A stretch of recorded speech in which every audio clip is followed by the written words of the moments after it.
So, first of all, welcome to this course,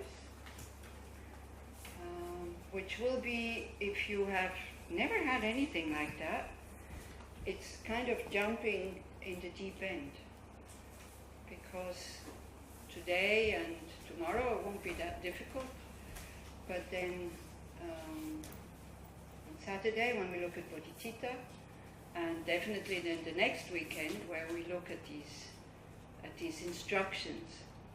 So what it is, maybe you move a little bit, because if you're leaning against the tankas, you're not so comfortable. Also, for those people who are sitting against the wall, if you have a serious back problem, then fine. If you're still young and you don't need the wall, and you do think you want to start meditating seriously so that you do have results, then come forward. Because it's much easier for the mind to go into a quiet state and to be clear when you're not leaning against the wall, but when you're sitting straight. So and if you're sitting where the tanka is, and every time you move your head, the tanka moves, that can be quite disturbing, I think.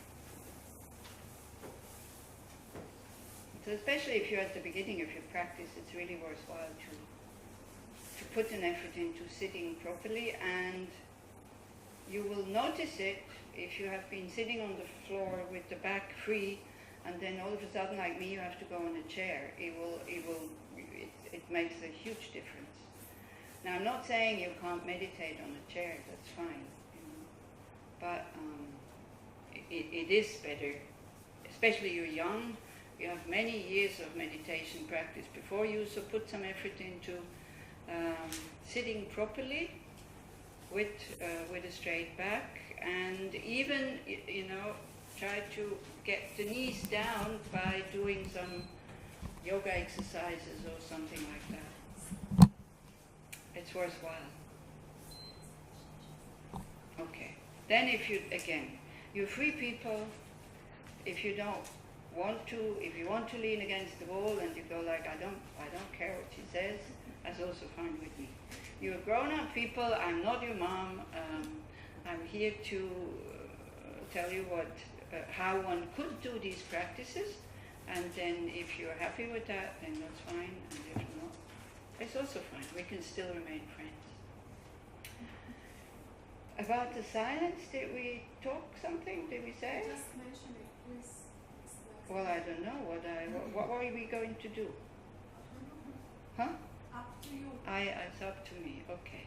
So since you just arrived, I would say we're not starting the silence tonight. But also try not to chat in your room until I don't know what time. You're here to learn something which is difficult, and it will take quite a lot of energy also. It's not a holiday. So the more rested you are, the better. So I would say tonight it's still okay because you need to settle in, maybe you need to do some things, and then tomorrow, but we won't have full silence, I think. Then tomorrow evening when you go to sleep, then it's silence until lunchtime, and then you can talk again, and the same. Oh no, then it's no more evenings. And then, so until lunchtime, Saturday. So we have kind of a little bit quiet, but also not too much, because so that you can still communicate with each other. Yeah. So when will be silence? From tomorrow evening. From tomorrow. Yeah. So tomorrow they can talk. If you just, if you came here and thought, oh great, I don't have to talk to anybody, it will be silent, then it's fine. Just keep away from the people a bit, and when you see people having nice conversations, then rejoice, and don't get angry, don't get upset. Yeah, do you think you're grown enough that I can leave you like this, so you're not going into useless chatter until 1 or 2 o'clock in the morning? You think that's possible? Only a few people tell me yes. What about the others? You think not? Because otherwise we will have to make a rule. Yeah. So when you go to bed, Or if you're in a dorm and two people just go quack, quack, quack, quack, quack, quack, ask them to go outside or to go to the Moadon or somewhere. If you want to sleep, if you want to read, if you want to talk, then go to the Moadon. If you want to sleep, then go to your bed. And don't be afraid to tell somebody who just keeps on talking, to tell them, look, let's keep quiet. Or if you want to talk, then please go to the Moadon or outside or somewhere. It looks as if there's not so many people here, which is, it can be totally different. We can have parties and, karaoke and all the people who come here to have a good time because it's a very nice place. So definitely tonight it's not like this, so enjoy and take advantage of it. Tomorrow we don't know, I have no idea. Definitely as it goes closer to the holidays it gets noisier and noisier and noisier. So also tomorrow morning between breakfast and class, it's not so terribly hot, then try to go for a walk, it's really nice. If you go up and then you can go like around the fort, you have beautiful view, it's very good for the mind to look at open space, because the mind very often is so, do you feel that sometimes? That your mind is like, so allow it to just go. Because whatever we see, this is, the mind takes on this aspect. So if you look into open space, then the mind could actually, if you don't have too many thoughts, the mind could take or could show you its nature. And this is what we're trying to do with this practice. We're trying to live that incredible potential that all of us have, that we all have basic purity, goodness, spaciousness, and wisdom. But it's covered. So we don't really have to develop anything, we just have to take things away. What is it that we have to take away? Our negative emotions. And I think if I use the word negative emotions, everybody knows more or less what I'm talking about. What would you call a negative emotion? Just, just throw it out like this. Jealousy. Jealousy, what else? Anger. Anger, okay, when we talk anger in Buddhism, it's always, they say it's a wish to harm. Now, it's not consciously a wish to harm, but it's still, when you are at the other side of the anger, you feel hurt. Then you see the arrow in the anger. Yeah? When we are angry ourselves, you don't see it, because this is what many people say, I get angry, but I have no wish to harm. Just turn it around and look how it makes you feel when somebody's angry at you. If you can feel that arrow or that wish to harm. Yeah, it's not conscious. Sometimes it is conscious, I'm not denying that, but sometimes it's just unconscious. The wish to be unkind, the wish to be harsh, the wish to not give the person what they actually want. So this is when we talk about anger. We'll talk more about this tomorrow. What else? Negative emotion. Disappointment. Oh, disappointment is great. It's fantastic. You know what, also, I don't hear so well, so you have to, when you say, you have to speak loud. Open your chest and, as if I would be the lady behind the counter who doesn't want to give you what you want, so you use that voice, okay, when you speak to me, so then I can hear you. Disappointment is great because it shows us reality. So we shouldn't be so afraid of disappointment, because disappointment every time shows us that the Buddha is right. When do we get disappointed, for example?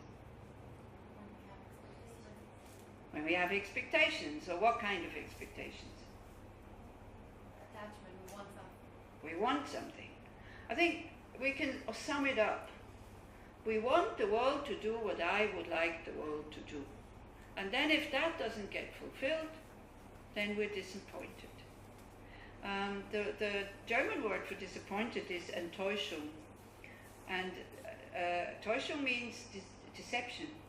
And End means it's gone. So the deception that the world will do what you want it to do is gone. And with the attachment, see, we get disappointment when we have attachments and expectations. We don't feel these expectations when they're getting met. So we're not even happy. Because also it all goes on pretty much subconsciously. It's not really conscious up there. So next time you're disappointed, maybe think, oh. I'm not. Oh, you're not? Okay. Just mention. But you're never disappointed? Yeah, we're all disappointed sometimes. We have expectations, for example, with friends, And with friends, it's a bit tricky because very often they don't know that they are our friends. It has happened to me that somebody says, this is Lawson, my friend, and I didn't know that I was their friend. But this person, when she calls me my friend, she has expectations towards me as if I am her friend. So if I don't know, then disappointment comes. So if we study the middle scope of the Buddha's teachings, where it talks about dukkha, about the nature of cyclic existence, then instead of being disappointed in a way like, we could go, wow, the Buddha is right. There's nothing I can trust. Things go very often not the way I want them to go. There's a lot of frustration, there's a lot of stress. This is what the Buddha says. And he also gives us the causes for that. So then instead of always fiddling around with the results of these causes, we start to work with the causes. It's like, what could I say? Oh, it's like drinking tap water in India and you start having diarrhea because you never heard that in India you shouldn't drink the tap water. But we all know it. How do we know it? Because we found out? How do we know it? Lonely planet. Oh, my friend, friends who have been to India who came back and said, oh, why? That I was too stingy to buy mineral water and therefore I drank the tap water. Because why? Because why would you drink the tap water in India? Because it doesn't smell different, it doesn't look different, and it doesn't taste different from the water here. Well, you can taste the chlorine in the cities, but out in the country, it actually tastes better than the water in Tel Aviv. So you don't know that it makes you sick. So then you have diarrhea and you keep taking medicine for the diarrhea. You keep taking medicine, but you're not stopping to drink that water because you don't know. All of a sudden, somebody sees you drinking that tap water and says, are you crazy? This will give you diarrhea. And you say, oh, but I've had diarrhea since I'm here. And then you have two possibilities. Either you believe the person, because you still don't know. This is what I meant before with views and believing things. Either you believe the person and you stop drinking the tap water, and then maybe you get to see that, oh, slowly, slowly the diarrhea stops, if you're not too contaminated yet. Or you say, oh, what are you saying? It's too expensive to buy mineral water, and I don't like all these plastic bottles, which is true, me neither. So you keep drinking tap water, and what happens? You continue to have diarrhea, and you continue to take medicine for diarrhea, and it continues not to work. So this is what we're going to look at tomorrow. Why is it that there is so much stress? Then the day after tomorrow, on Saturday, we talk about Bodhichitta, what we can do already now to reduce the stress a little bit, and there we talk a lot about the self-cherishing. So the whole text is about how to get rid of these two enemies that we have. We only have two enemies. It's nice, not more than two, but they create all the others. And we do these, they're inner enemies. So what are these two enemies? Anybody knows? Ignorance. Yeah. Ignorance of what? Ignorance of the capital of Venezuela? It's also a kind of ignorance. You know, Neta's very clever. In whatever question comes, if you answer with ignorance or emptiness, you have a good chance that you're right. Because that's what it comes down to. Not understanding emptiness. Why? Because we have a wrong view. So the ignorance is not really just ignorance. It's worse. It's thinking that we know something that is not true. Holding on, grasping on it, holding on to it. And that's the first one of these two enemies, is an I arises, a me, a self. Especially when you don't get what you want, especially when there are negative emotions present, then if you can always track it down to that I, me, then it's very strong. And it seems to exist, real, from its own side, separate from the body and the mind, a third entity. Who was it? Me. But who is me? Who is I? Because it was either your body or your mind who planned it, or the mind alone, or the body alone who just knocks anything down and that's it. There's no I, there's no me that did something. There's the body and the mind. Both of them change moment by moment by moment by moment, and we add, our wrong view adds something into there, which we call I or me. And then, that's the first one. Now, if we would see it as non-existent, as just an illusion, okay. Yeah, like now you have all these, now people don't look at the screen anymore when they go to the movies. They have these virtual, what's it called, glasses that you are actually inside the movie. You can look all around you. You see behind, and it's incredible. You see 360 degrees is when a whole circle. Yeah, 360 degrees. I don't even remember that anymore. You see 360 degrees with these glasses. You're totally in the movie. So when then all of a sudden somebody comes from behind and you really think they're going to jump on you, it looks like that, but you can think, hey, it's a movie. And immediately the fear goes, and the anger or the wanting to defend yourself. So knowing about this can help us also already to let go. But our problem is that we believe in it, we grasp at it. So that's the first one, first enemy. The other enemy, it's because we think it's true, we start to cherish it. It becomes very important. I'm the center of the universe. Everybody has this instinctive feeling. Except for maybe a mother or a father. Then the children can be more important than your own happiness. But with everybody else, yeah? Netta, before you had your children, was anybody else in your life so important than your children? No. That's what I mean. So I don't even have anybody. Maybe my teacher. But not even that, I think. Would I give my life for my teacher? Yeah, I had to think a small moment when he was, liver cancer, and so then until I kind of volunteered to, if there is a possibility to a transplant, I would give it.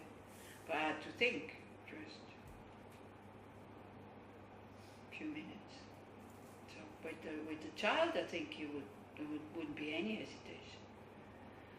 So that's what I mean. So this cherishing, that is the second enemy. So what we're doing here in this text, with the two bodhicittas. Bodhicitta, if I use words that you don't understand, because I know some faces I know, so I know that you do understand, but if I do use words that you don't understand, then just tell me, excuse me, what is bodhicitta? We don't have to say, excuse me. It's just say, you can hold up your hand, or just say it, I don't understand what bodhicitta is. So bodhicitta is the mind of enlightenment, or enlightenment, again, not such a good word, the mind of awakening. This is what Buddhists practice for, to be awake. And once one generates these bodhicittas again on two levels. Remember at the beginning I said we have to understand the basis, which is ultimate level, conventional level. So we're constantly looking for this me, I, that seems to exist, but when we look for it, we can't find it. We weaken the believing in it. It will be very, very, very, very long time until we give up the hope that we can still find it somewhere. It will take a long time.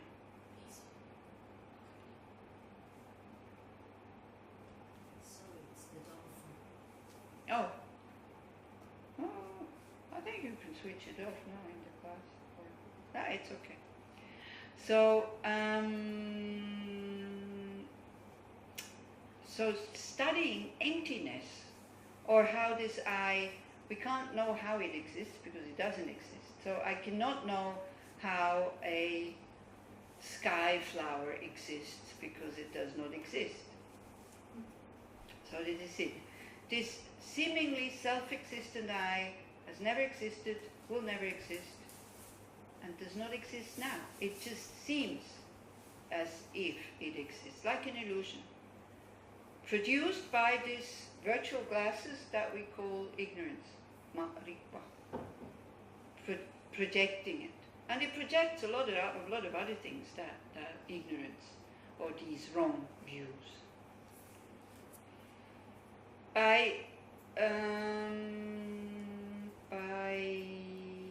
practicing conventional bodhicitta, which is practicing the sixth perfection, or let's say the five, and all these other points that we have here in this mind training, we weaken the self-cherishing. We weaken this, I'm the center of the universe and I have to come first. When I'm fine and when I'm well, then maybe I look out for others. Now, please do not misunderstand this for becoming a martyr. That you give everything until you collapse, and then, well, if you give everything until you collapse and then you're very happy about this, then you can keep doing that, that's fine. But in case you're not happy and all of a sudden it comes back, oh, poor me, I always give and I always do, and then stop. That means you haven't understood what this is all about. Then you just become a very good social worker, or a very nice person who thinks that the purpose of my life is to give myself to others. But very often when we do these things, there's a lot of expectations behind that we should feel well and we should be happy, and especially everybody should love us when we are so nice to others. So then we have to start to view these motivations while we are doing things, while doing these things. So we start small. We start with these slogans that you are given here in these 7 points mind training. And then if you want to apply them, you can apply them. And especially when the situation gets very tight, very often these slogans help. Because you're not part of the game anymore. Part of the game of blaming somebody else. Part of the game of finding who is to blame. And for example, you say, okay, I did it, what can we do now? This is one of the biggest points here. Put the blame on one thing, on the self-cherishing. Does everybody understand the word self-cherishing? A Hebrew word for it? Loud. Sounds like focaccia.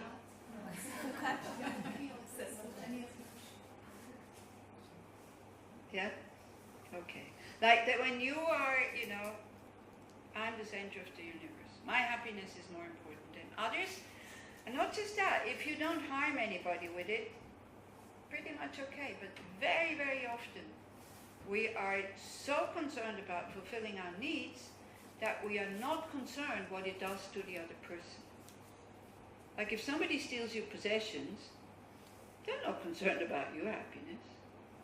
They just want whatever they want, and they forget that if they get caught, they get more suffering than the happiness of having what they stole will bring them. Or just people who are very famous and people who want to have a good reputation, then they have a lot of power and they cannot resist the temptation to use the power to be corrupt and to cheat and all this. They forget why they are in that post, because they probably worked very, very hard to go that high up. And they forget that if it comes out, they lose it all and they go to prison. And this whole thing about being attached to good reputation and to be a nice person, it's finished. If they would think about this, we would have much less corruption in the world. What will happen if it's really known? I mean, few politicians there are, you know. Good thing that we're not so high up, then we cannot fall so low. So that's quite a good thing. So these are the two enemies that we have. What we will look at in this weekend is, first of all, the preparatory practices, then the two bodhicittas. So with the two bodhicittas, you already weaken a bit these two enemies.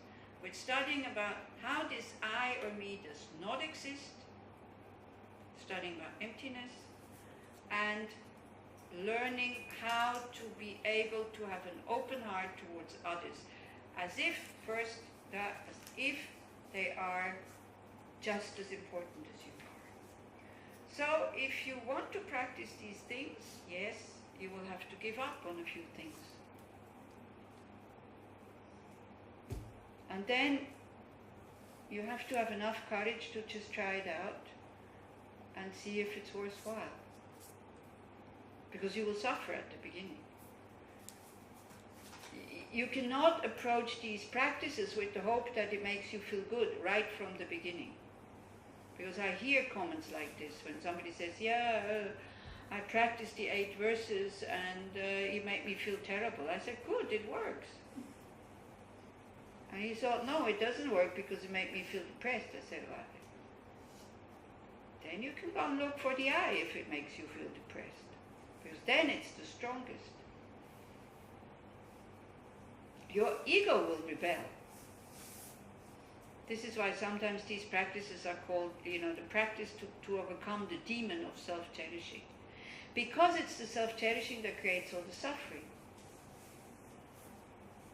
Whenever we get something that we really want and we fight for it and we hurt other people or we create negative actions, the happiness from getting it might be there, but it's very short-lived because people don't like you anymore. If we look what is really dear to us and what is really important to us, what do you think?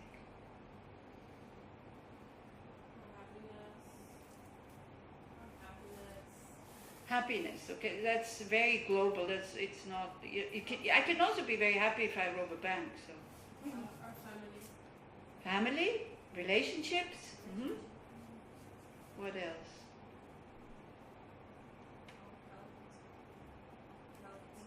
Health, okay. Knowledge. Where did that come from? Knowledge, okay. Yeah, knowledge. Why? Why do we need to learn everything? Now it's Google, you just go talk. We have it in your pocket all the time. The whole universe is amazing. No, but maybe a feeling of self-fulfillment. Self-fulfillment, okay. Also the way that we see each other. The way we see ourselves. The way we see ourselves. So how do you see yourself? You see yourself in a better way when you are considerate about others or when you are totally self-concerned? Which is better? You give to others. Yeah. So the happiness from getting what you want when you forget about the happiness of others might be there, but it's quite short-lived. And sometimes even the happiness of having harmed others can be there. This is how perverse we can be. Whereas this, I would more say, happiness, I don't like the word so much. Well-being, peaceful mind, space in the mind. We recognize I have acted in a decent way. I have acted in the way that I would like to be treated, even though I didn't feel like it, but I made an effort. So you need to make effort to overcome these these instincts that we have, these impulses that we have. Because we have been doing them and creating them since beginningless time. So, yeah, so we have to make effort. Bodhicitta, again, the mind of awakening, wishing to attain the state of a fully awakened being. That is one part of bodhicitta. Like wanting to be free from all suffering and the causes of suffering for yourself. That is one part of bodhicitta, attaining full awakening. The other part is, but not for myself, but in order to be able to really benefit all sentient beings. So these two things have to go together, otherwise you cannot call it bodhicitta. I know that there are people who are incredibly compassionate, who totally forget about themselves and are happy with it. There are people like that. I know people like that. They're not Buddhists, and very often people say, oh, he is or she is a bodhisattva. Okay, bodhicitta, bodhisattva. Bodhi means awakening, citta means mind or an intention, a motivation, a mind state, something that directs the mind in a certain direction, citta. Bodhisattva, sattva means a being. So somebody in whose mind this intention is becomes a bodhisattva and therefore acts accordingly. The intention to go to Tel Aviv from here, first I need to know in which direction I have to go. Or first, better, if I don't know Tel Aviv, might be good, is it worthwhile to go there? So full awakening means you see reality as it is. You are always in contact with this amazing potential that we have of not being self-concerned and being happy with it. Not taking ourselves for the center of the universe. This would be full awakening. Knowing exactly what will be of benefit to others. This is what is called skillful means, because your mind sees the two truths or the two levels of existence simultaneously. It sees the emptiness and it sees the conventional truths as well.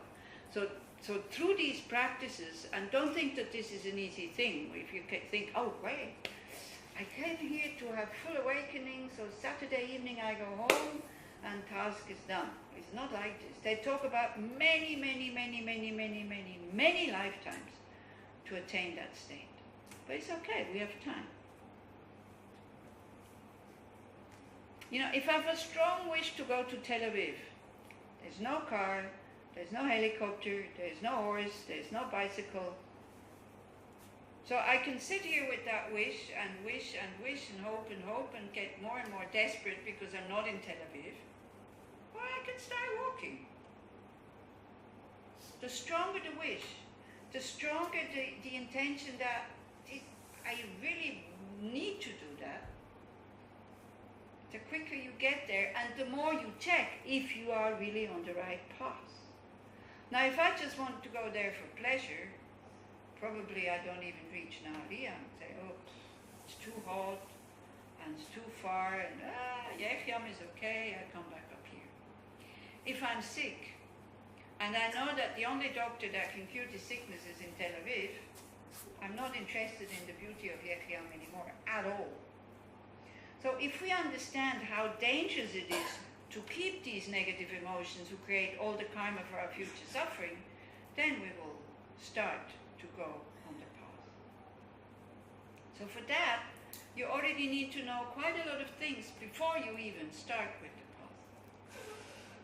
And then the way to start, the way to start to know these things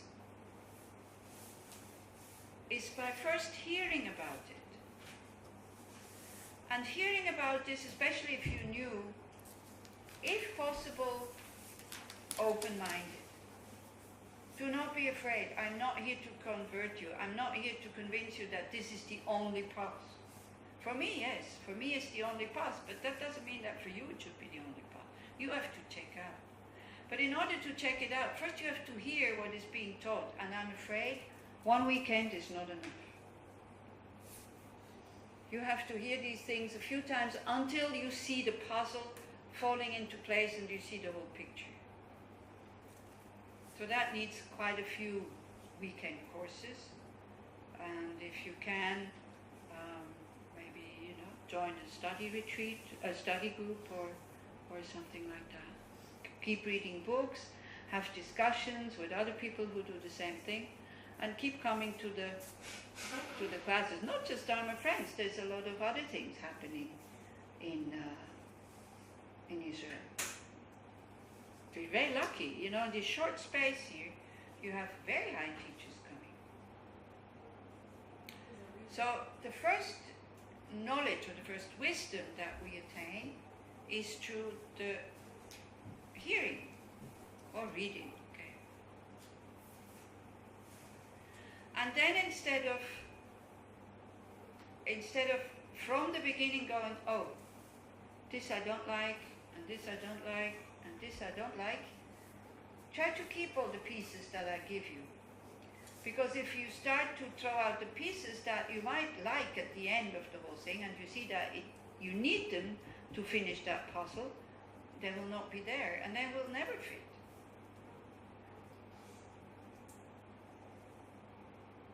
So how will it come to fit? It's through your own working of contemplating on it, thinking about this, observing your daily life. What happens if I could face this difficult situation now? Because difficult situations are part of cyclic existence. That's what the Buddha says. So stop having a wish that you will have a life without difficult situations. The mind creates difficult situations. If you are in a country like this, you don't need to go out to look for problems. If you are in a country like Switzerland, it's not that you actively look for problems. Nobody wants problems. Nobody wants a difficult life. But then you start to get upset about somebody who makes a fire, because it's forbidden. There's a rule. Somebody who is not keeping the rule, and you call the police. I heard here in Israel somebody called the police because she had burglars in her house. They said, oh, no, we're not dealing with that. We're not coming. Because he said there might be fingerprints. He said, we're not coming. Switzerland, if somebody makes a fire on an afternoon, well, anyway, you're not supposed to make fire outside, the police might come. And the one who called the police is having a problem with that fire. This is what I want to say. Can get just as upset about the fire than hear about something much more dangerous. Just as angry, which happened to me. This is why I make the fire, because really the woman came, screamed at me, "Stop this! I've had enough." And I thought, this is the first fire I'm making here. I don't know why she's going, "I've had enough." And anyway, it was a ritual. I tried to explain. Nothing. I called the police, I called the fireman. She would have called them. So I said, okay, let's talk. And I went to apologize. And they took. Anyway, it's a long story, but I think it's okay. I was able to, because, I could have reacted with, stupid idiot, it's just a bit of smoke and it's fire and it will finish in 10 minutes and what. But no, I felt disturbed. I felt upset because I had disturbed that person's mind. So I had a need to do something about this. I didn't even know who she was. So it took me a while. So then after a while I found out who she was. I went to the most expensive chocolate shop in Bern, because I thought it cannot be just simple chocolate from the supermarket. I bought it. I put it in the letterbox with a letter of apology. And I said something that would calm her down, that showed that I understand how she feels. Because I started the letter by saying, I know it must be difficult to live next to a Buddhist center. I mean, come on, it's not difficult. But for her, it's difficult. So you see, she feels that I understand her, that she is estranged with what we're doing, although we're doing it always inside. If she wouldn't be out looking outside the window all the time, she wouldn't see it. But she does. So I said, it must be difficult to live next to Buddhist center, but if there's anything we do that disturbs you, this is my phone number, this is my email. Please call me, because we're not here to disturb people. And these rituals, I can stop them any moment, because if it disturbs other people, we don't do them anymore. For example, if somebody tells me, I would like to come to the class, but I cannot because it disturbs me when you prostrate, I would stop prostrating. Because it's, I'm convinced you can attain full awakening without prostration. But it helps. And because this path is difficult, so whatever helps, I do it. And it keeps you flexible, especially when you get older, so that's another good thing. So, but anyway, so I put this in, and no response, no answer, nothing. So I thought, yeah, okay, but I felt at ease. I thought I had made the step. I'm also not going nagging and, hey, come on, I gave you the chocolate, will you please forgive me? I let her be. About maybe 4 or 5 months later, another nun from Bern comes and says, oh, greetings from this person. I say, what, do you know her? She says, no, but they saw me, she and her husband, they saw me in the street and they thought it was you. So they wanted to thank me for the chocolate. And I was so happy. And so they said, oh, it's not you. Okay, please give her our greetings. So this is how, as a Buddhist, you would deal with problems. You take the blame on yourself, even though it's not totally your blame. The blame of the fire is my fault. That's true. That is true. And actually then I found out why she went like, I've had enough. It wasn't because of us. It's because of the other people who live next to us, young people who make parties and they don't make that much noise, but for her again, they make a lot of noise. It's people who cannot rejoice when other people are happy, because it makes sound. So I went to the neighbors and I said, look, let's try to be really kind to them, and let's make contact with them. So maybe then something will change. So see, this is the problems in Switzerland that we have. You here would say, this is nothing. Well, you come and live in Switzerland, after 2 or 3 years, this also will be a problem for you. The mind adjusts to these problems. Okay, so sometimes people see somebody incredibly kind and says, oh, he is a bodhisattva. If the wish to attain full awakening is not there, then the person is not a bodhisattva. It's just a very, very kind person. Even when people are selfless, if the wish to attain enlightenment is not there, they're still not bodhisattvas. I don't want to put them down. I don't want to denigrate them. But this is what it is. So you, with your practice, you listen to the teachings, you think about them, and you try to apply them in your daily life. You see what happens when, for example, there's in your workplace, we will come to that point, where mistake done, there's a lot of people working there, everybody's trying to find the one who did the mistake, and you say, I did it. And it's funny because in one of the classes, I can't even remember, it was in yours, wasn't it? In Nestiona, when somebody said, I did it, at one point. Yeah. Remember? Yeah, I think it was with you. Somebody said, I did it, and then I said, and what happened? And she said, nothing. I said, see, this is it. The situation calms down, nothing happens, and you can continue to work. Not always. Not always, because somebody might then really think you've done it, and they then start putting it all on you. Then, again, we think about karma. Why do they put it on us? Because in the past,